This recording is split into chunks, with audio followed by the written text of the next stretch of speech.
role of Thomasina Bateman, a renowned archaeologist who's writing a book on burial sites and has received a mysterious invite to a remote village to dig up a local landmark known as Hob's Barrow.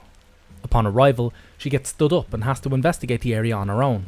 During her investigation, she'll have to contend with the unhelpful locals, the loss of her assistant, and a series of horrific dreams as she seeks to excavate the barrow and uncover the mystery behind it all.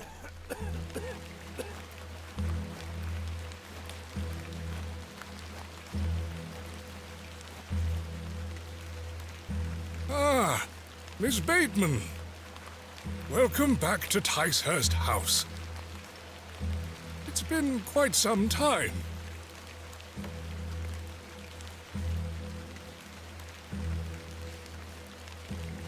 Terrible weather this evening, is it not? Nurse Blaketon has had enough of me smoking inside. Makes her cough, you see. Graphically, Cloak and Dagger have gone for pixel art with Hob's Barrow and it works, for the most part. The pixel art is good, I've seen better, but I've also seen a whole lot worse. The village of Bewley is small but realistically laid out and is populated with a good assortment of landmarks in interesting areas. The bleak moors landscapes are well done and really help create a sense of isolation. The character models are simple but detailed enough that each one has subtle distinct features to help add some life to each character.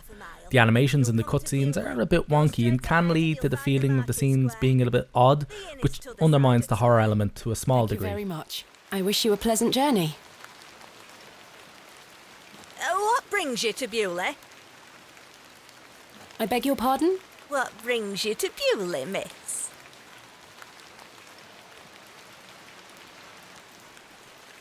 I'm here to visit a local landmark, Hob's Barrow. Hob's Barrow? Well, I can't say I've heard of it. For what reason? I wish to excavate it. Grave robber, are you? Not at all. When it comes to the sound design, I have to give full points to the voice acting. It's superb.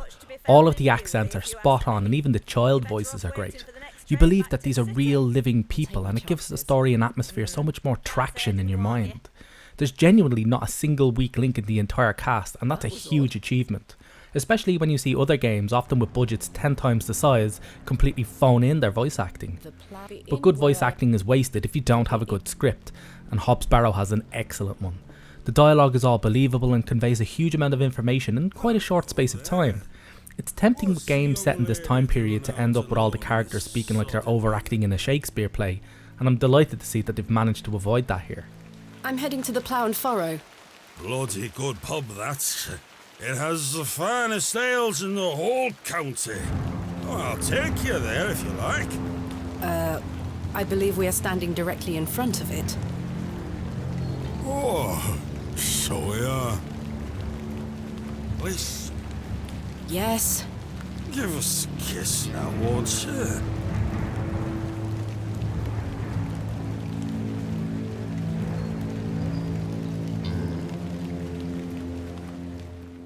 The music is nice and subdued and perfectly adds to the brooding atmosphere.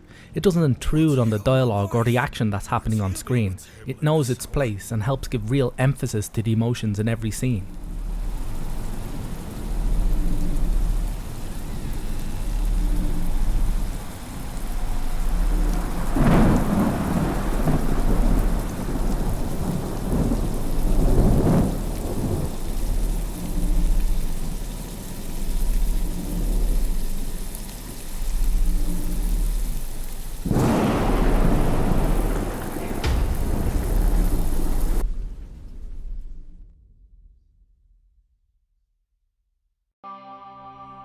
The storyline is superbly written dark Gnostic folklore.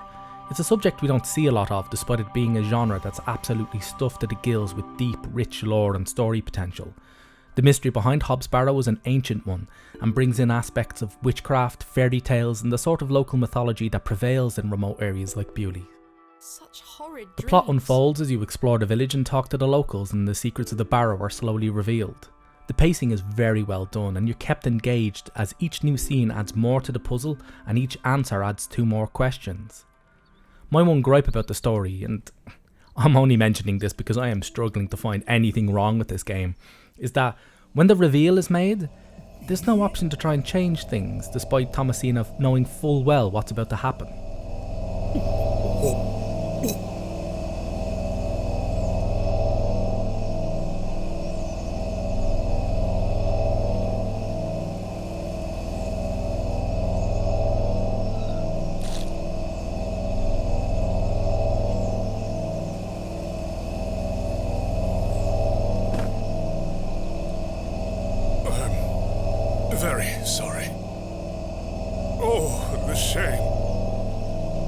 This malaise will not pass. Oh, the nausea. I need your help, young lady. Tell me what you need. Let the blood from my arm. Excuse me? Cut me. I beg you. And to be honest, that's not even really a gripe, I'm just nitpicking here. I don't see how the writers could have written in an alternative ending to this game without completely derailing the rest of it or making it all completely meaningless. Gameplay wise, Hob's Barrow is pure point and click. You can only talk to, pick up or use objects. There's a wealth of design choices to make the player's life easier and to help getting through the game as seamless as possible. There's the option to spring across the screen by double clicking the exits. There's also a map which acts as a fast travel and cuts down on the amount of backtracking you'll have to sit through. These decisions are excellent and show that the devs really had the players first and foremost in their mind when putting this game together.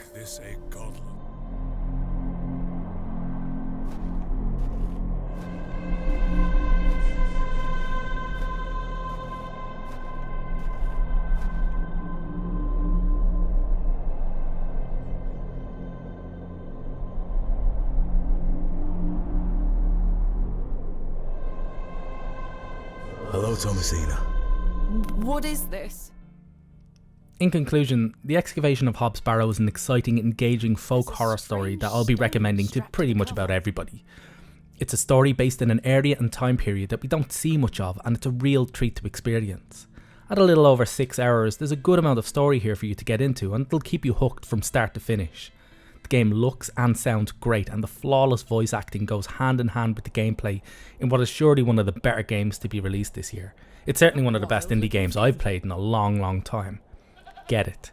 If you're an adventure game fan, you really have no excuse not to have this in your collection.